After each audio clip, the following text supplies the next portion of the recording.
खबर से पुलिस की हिरासत में जाँ बहक 14 साल इरफान के जिस्म पर तशद्दुद के निशानात पाए गए। पुलिस सर्जन ने तस्दीक कर दी है। आपको अपडेट करें इस हवाले से मुतासर खानदान ने स्पेशल इन्वेस्टिगेशन यूनिट पर तशद्दुद का इल्ज़ाम लगाया था और लाश सोहराब गोट की सड़क पर रखकर एहतजाज किया, जो मुज़ाकरात के बाद ख़त्म हो गया। पुलिस हुकाम ने मुलविस 7 एहलकारों को मुअत्तल करके तहकीकात का हुक्म दे दिया।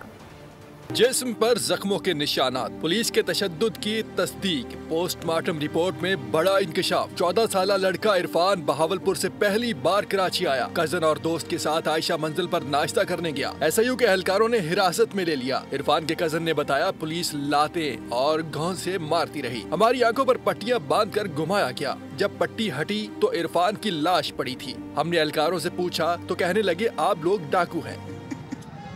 क्या बताऊं आपको, हम सारा दिन घर मारते रहे, पट्टियां भी नहीं खोली भी।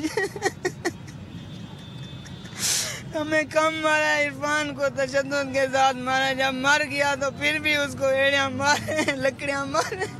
कह रहे हैं कि भाई आप दहशतगर्द हो, आप चोर हो, लुटेरे हो। पुलिस ने पोस्टमार्टम करके इरफान की लाश बुरसा के हवाले कर दी। अहले खाना ने लाश सोहराब कोर्ट पर रखकर शदीद एहतजाज किया। मुज़ाकरात के बाद अहले खाना ने एहतजाज खत्म कर दिया। पुलिस हुकाम ने वाक़े का नोटिस लेकर 7 एहलकारों को मुअत्तल किया। SPSIU ने वाक़े की तहकीकात का हुक्म भी दे दिया। रोजगार की तलाश में बहावलपुर से कराची आने वाला नौजवान पुलिस गर्दी का शिकार हो गया।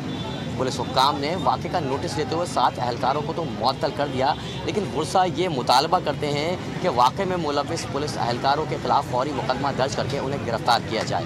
कैमरामैन साजिद कमाल के साथ खुर्रम गुलजार, बोल न्यूज़, कराची। सब्सक्राइब करें और बेल दबाएं ताकि कोई खबर रह न जाए।